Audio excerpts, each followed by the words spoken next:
Good afternoon, children. Returning to Footprints Without Feet, page 28. So, in the last class, we were there where Griffin had said that he had no more cash to pay to the landlord, but he also said that there was a check to arrive at any moment. But shortly afterwards, a curious episode occurred. Very early morning, a clergyman, that is a priest in a church, and his wife were awakened by noises from the study. Creeping downstairs, they heard the chink of money being taken from the clergyman's desk. Creeping downstairs means they walk slowly downstairs. The study is the office room of the clergyman. Without making any noise and with a poker grasped firmly in his hand, the clergyman flung open the door, shouting, "Surrender!" Now, a poker is a long stick that is used, which is an iron stick generally, which is used to poke at the fire and the coal in a fireplace. Then, to his amazement, what did he find? He realized that the room appeared to be empty. He and his wife looked under the desk and behind the curtains and even up the chimney. Chimney is the fireplace in a home. In old places there are fireplaces. It's not the chimney is, yes, above the fireplace the chimney is there. So they looked up the chimney also. Maybe the thief was hiding up there, but there was no one. There wasn't a sign of anybody. Yet the desk had been opened and the housekeeping money was missing. Extraordinary affair, the clergyman kept on saying the rest of the day. But that was not the extraordinary affair. Much more extraordinary affair was happening at the inn. So it was not an extraordinary as the behavior of Mrs. Hall's furniture a little later that morning. Now it happened so that the landlord and his wife were up very early and were surprised to see the scientist's door wide open. Usually it was shut and locked, and he was furious if anyone entered his room. We know that he did not want anybody to disturb him. Now they found this opportunity not to be missed. Okay, so the opportunity seemed to be too good to be missed. They peeped round the door, peeping, and saw nobody, and decided to investigate, to see inside what was there inside. The bedclothes were cold, showing that the scientist must have been up for some time, and stranger still. Now, the word stranger here, already we have found that Griffin has been described as a stranger in the village. Stranger means an unknown person. But here, the term stranger is describing about something extraordinary, something uncommon, an incident that is uncommon. Still, the clothes and the bandages that he always wore were lying about the room. So that was very strange. Where did he go without his clothes and his bandages? While they were thinking about this, all of a sudden Mrs. Hall heard a sniff close to her ears. Sniffing, that is a sniffing movement.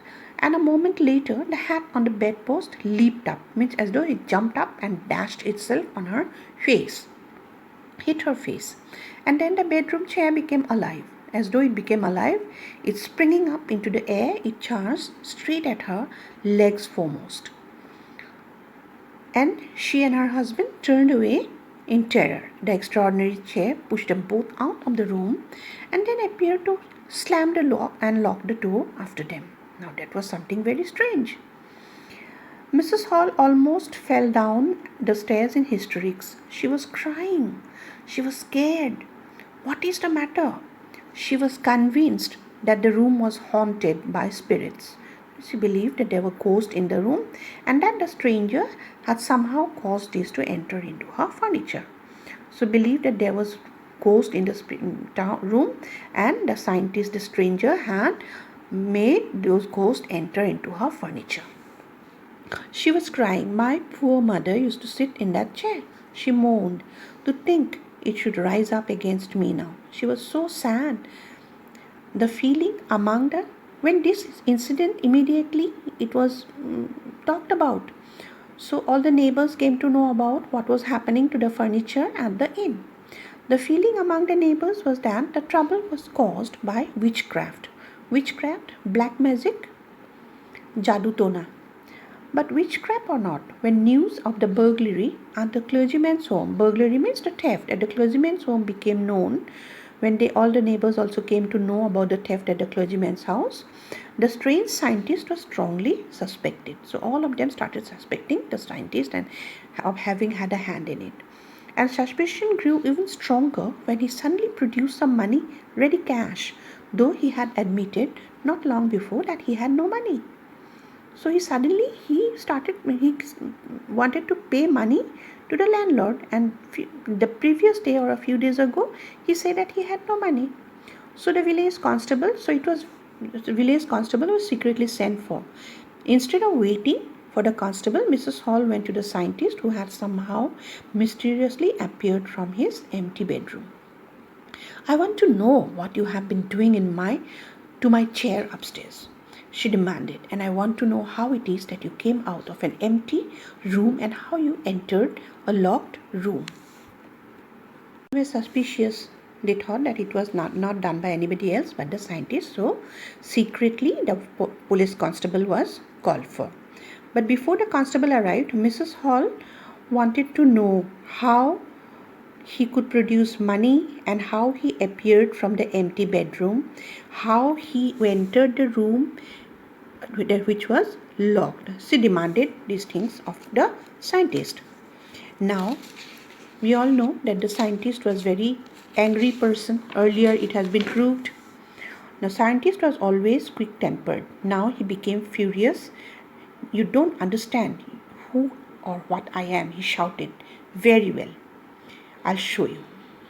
Suddenly he threw off his bandages, whiskers, spectacles, and even nose. It took him only a minute to do this. The horrified people in the bar found themselves staring at a headless man. Now they were surprised. What is this? So Griffin was very angry. He said, "Okay, you don't know who I am. I'm going to show you." And to show, he started removing his bandages. He threw off his bandages, whiskers, spectacles. See in the picture in your book how he was removing, and his face was and his body was becoming headless. Even his nose, and the people were horrified. They were surprised. They were filled with awe. They were scared. What is happening? All right. They were staring at a headless man. Mr. Jaffers, the constable, who arrived now and was quite surprised to find that he had to arrest a man without a head. But Jaffers was not easily prevented from doing his duty. If a magistrate's warrant ordered a person's arrest, then the person had to be arrested with or without his head. Now Jaffers, though he was also horrified to see a headless man, but he was going to perform his duty. The magistrate had set the warrant, so now he has to arrest a man whether he was with a head or without a head. Now, so therefore Jaffers went to catch hold of him and followed a remarkable scene as the policeman tried to get hold of the man, who was becoming more and more invisible as he threw off one garment after another. Finally, a shirt flew into the air, and the constable found himself struggling with someone he could not see at all. Some people tried to help him but found themselves hit by blows that seemed to come from nowhere. Isn't it? So Jaffers, when he tried to catch him, Griffin started removing his clothes, and Jaffers found himself trying to catch hold of a person whom he could not see at all. So with seeing Jaffers' condition, some people tried to help him, but they found that they could not. Instead, they were hit by blows from where it was coming, nobody could see. You all can understand from where it was coming, isn't it? Of course, Griffin was hitting them, but Griffin was invisible. So in the end, Jaffers was knocked unconscious. So he was hit so badly by Griffin that he became unconscious when Jaffers made his last attempt to hold on to the unseen scientist. There were nervous, excited cries of "Hold him!" But this was easier said than done. Easier said than done means to say something is easy, but to do something it was not easy at that time. Whom to catch hold of? They could not see. Griffin had shaken himself free, and no one knew where to lay hands on him.